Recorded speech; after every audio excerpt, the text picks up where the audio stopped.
Bom dia a todos. Esta é a segunda-feira, dia que nós já estamos vivendo em fé, esperança e amor e tendo em nossa mente, nosso coração e na nossa boca a palavra da fé.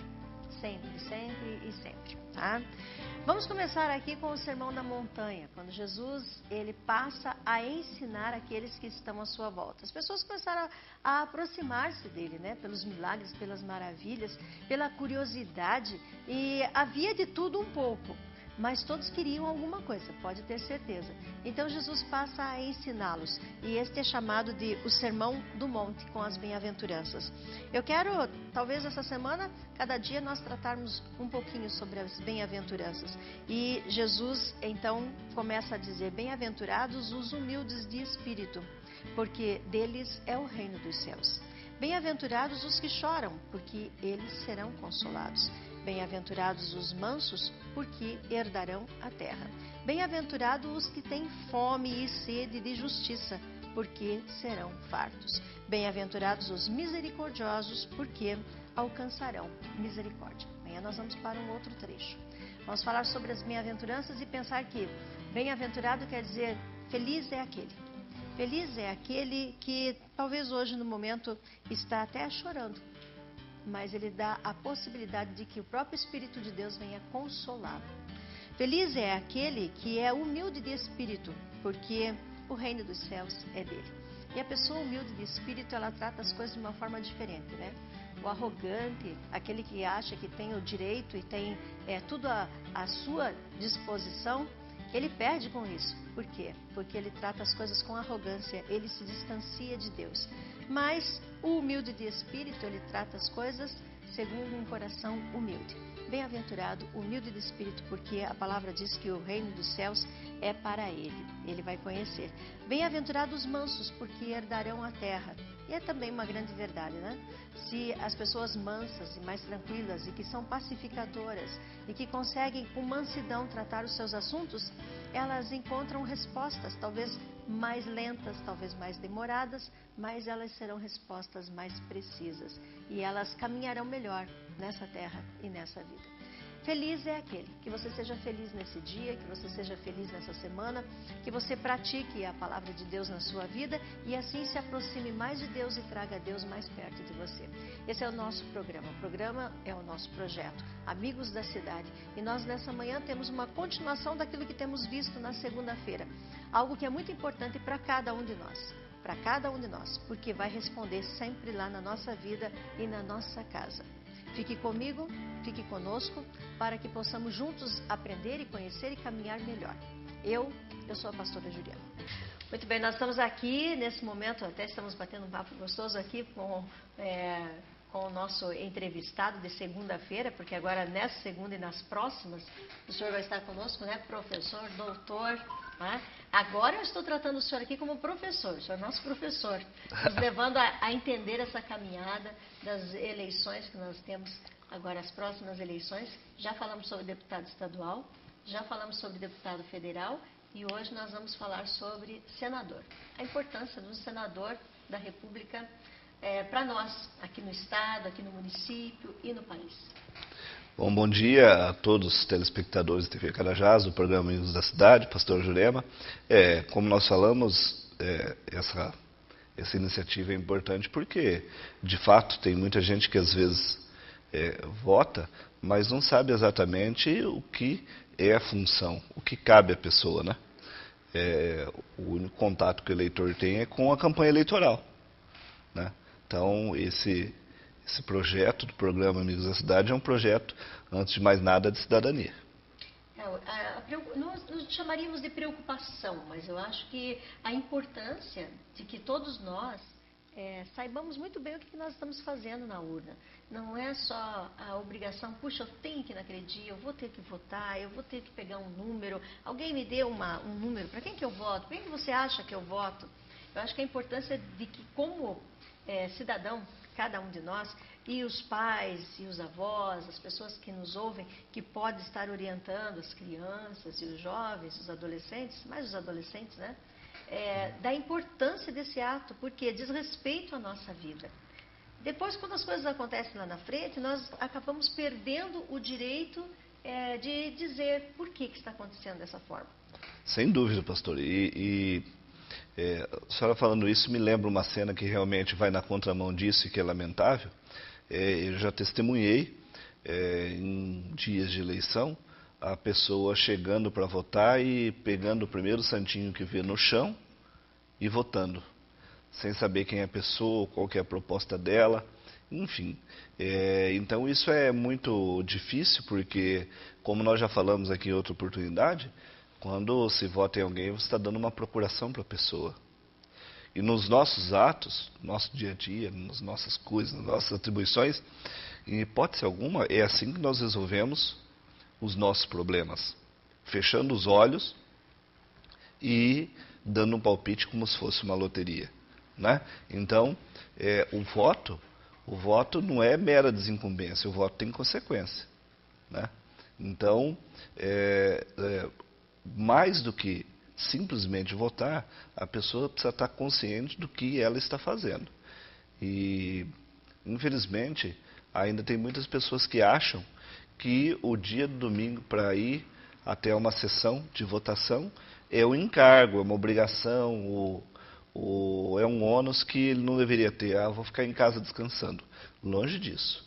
Cidadania é participar acima de tudo. Nós ouvimos muito também, às vezes, pessoas esclarecidas, formação superior, fazendo todo tipo de manobra para não trabalhar como auxiliar da justiça eleitoral no dia da eleição. Isso não pode, deveria estar sobrando pessoas voluntárias, porque é um dia onde muito se define dos rumos das atividades na sociedade, no nosso país, seja num pleito municipal, estadual ou federal. Então, nosso professor, hoje nós vamos falar sobre senador. Okay. Senador da República. O senador é uma figura assim, muito importante e com atribuições um pouco diferentes daquilo que nós vimos em relação ao deputado federal e ao deputado estadual. A primeira observação a fazer é que o senador, também eleito pelo povo, tem um número de cadeiras bem reduzidas. Por exemplo, deputados federais no Paraná, o Paraná tem direito a 30 cadeiras de deputados federais. Ou seja, no pleito que se aproxima, nós teremos 30 representantes do Estado, pulverizados pelo todo o Estado de preferência, né, para que todas as regiões sejam bem representadas. No caso do senador, são 3 vagas por Estado e sempre alternado. Em 4 anos se elege 1 e 4 anos depois se elege 2. Agora, neste pleito, é uma vaga.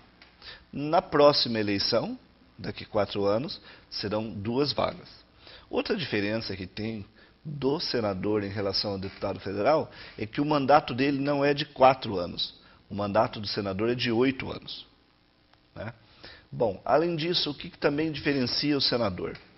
O senador tem uma atribuição que nós reputamos muito importante, porque é de sabatinar e referendar a escolha de presidentes de entidades públicas e de integrantes do Poder Judiciário.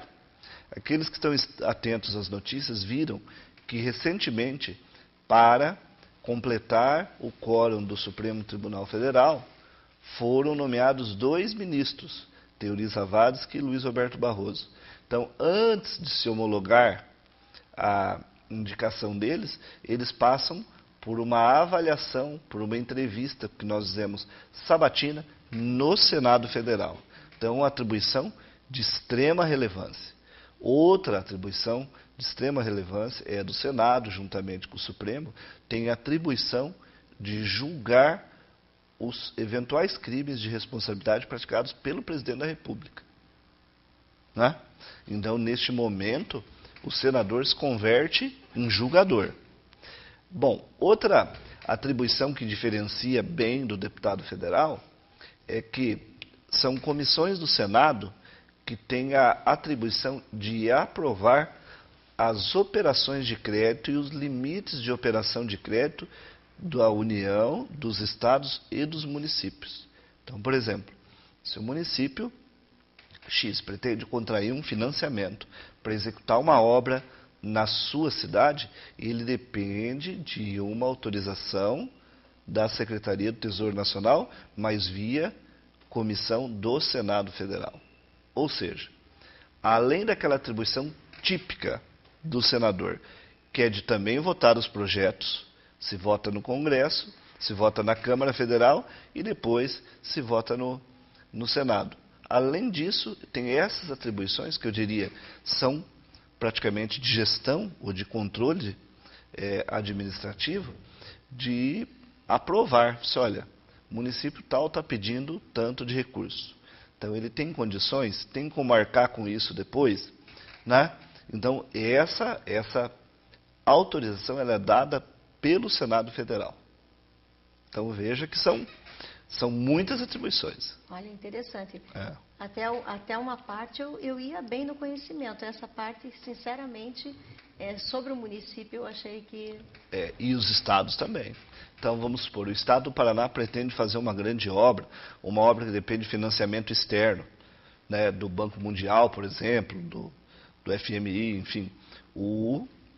Esse projeto, essa proposta, ela vai ao Senado, que analisa, a partir de vários índices, a capacidade de endividamento, se pode fazer, se não pode, enfim.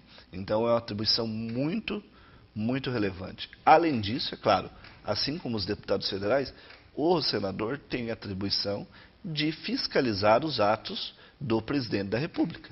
Então, na esfera federal, não só os deputados federais, mas também os senadores têm a atribuição de fiscalizar os atos do presidente da República.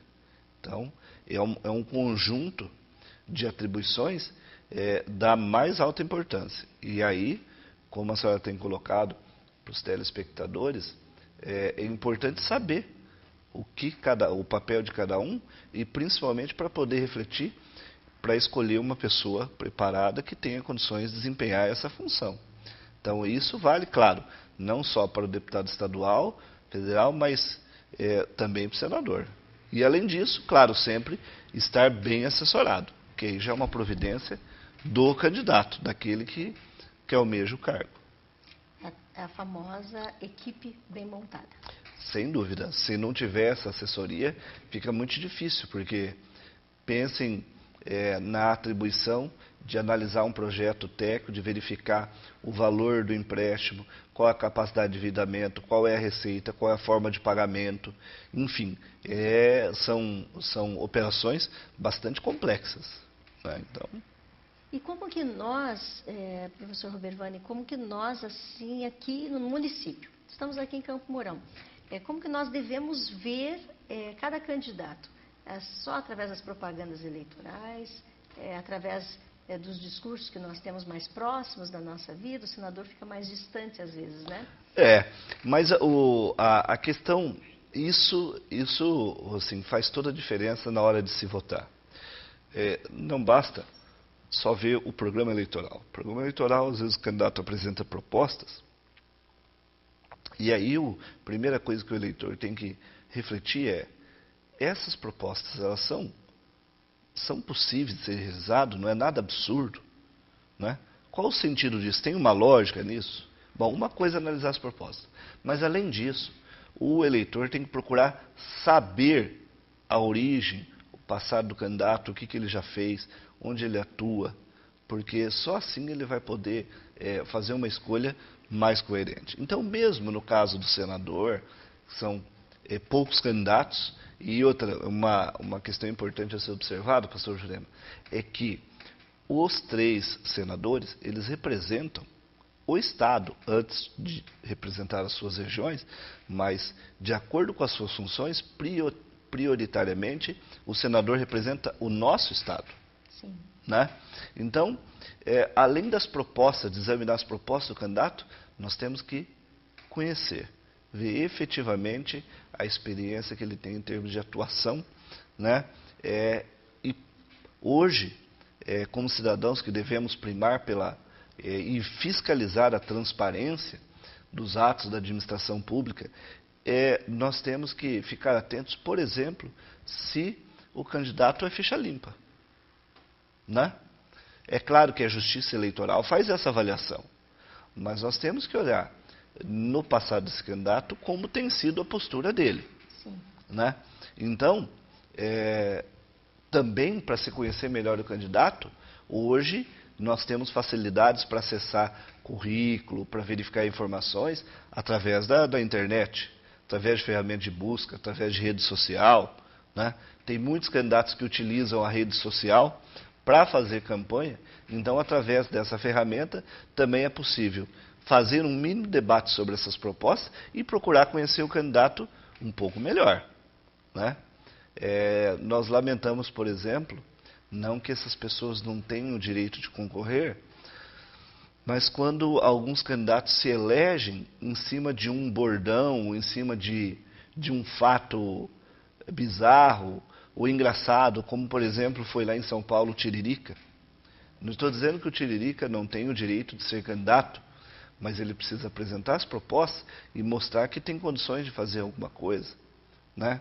Então, o eleitor eleger somente por uma ou outra razão que não tem nada a ver com a preparação, o preparo que a pessoa precisa ter para representar a sociedade, realmente não, na nossa opinião, não é a melhor saída. E para isso nós temos a facilidade de ouvirmos e de buscarmos, através dos recursos, essas informações. Sem dúvida. A informação hoje ela está muito mais acessível às pessoas. Hoje você consegue saber muito e num curto espaço de tempo. Quanto mais se falando de um pleito eleitoral que, por exemplo, os candidatos ficam fazendo campanha 90 dias. Né? Então, há tempo suficiente. O que nós não podemos admitir é que a pessoa pegue uma colinha de um candidato na rua, no chão, e vote. Começa que ele está votando num candidato que não respeita a sociedade, que joga lixo na rua. Começa por aí. Né? Campanha não se faz jogando lixo na rua. Né? Então é comum, infelizmente, no dia de eleição, chegar próximo a locais de votação e aquela sujeira toda na rua. Quer dizer, aí vem o cidadão e endossa essa sujeira, esse mau comportamento, né? Ainda pegando esse lixo e usando para exercer um direito fundamental ligado à cidadania, que é o direito a voto.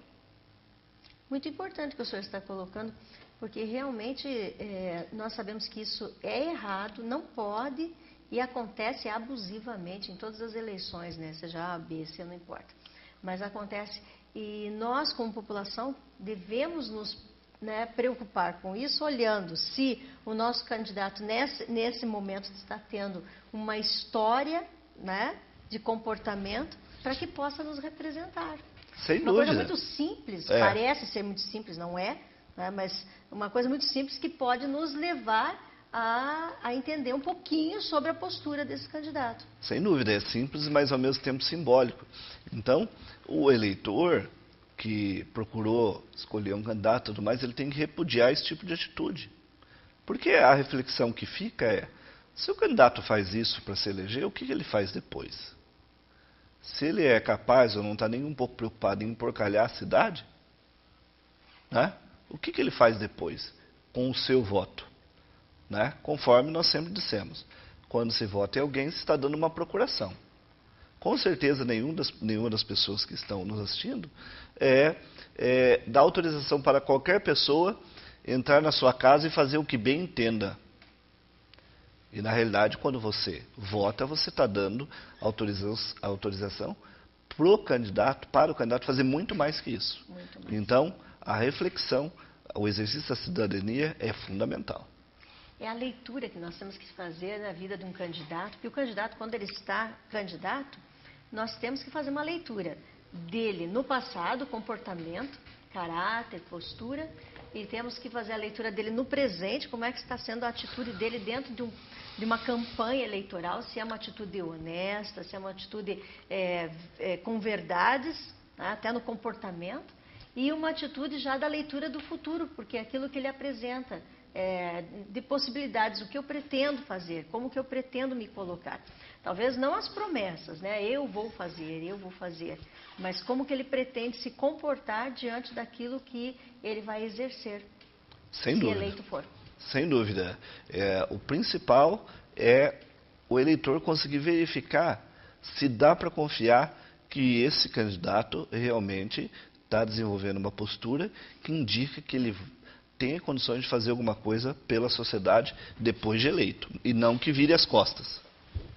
E um senador, ele está muito próximo, ele vai estar em Brasília, ele vai estar morando praticamente Sem em dúvida. Brasília. Né? Ele vem para o seu estado, assim mais ou menos final de semana, quinta-feira. Exatamente. Para passar quinta, sexta, sábado e domingo. Sem dúvida, as atividades no Senado são intensas e são semanais.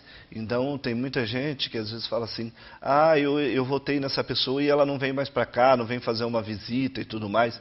Na verdade, a função dele é bem nos representar em Brasília, no caso, o senador, deputado federal. De nada adianta o senador ou o deputado federal estar tomando cafezinho com a gente aqui na nossa cidade e não fazendo nada onde ele precisa fazer.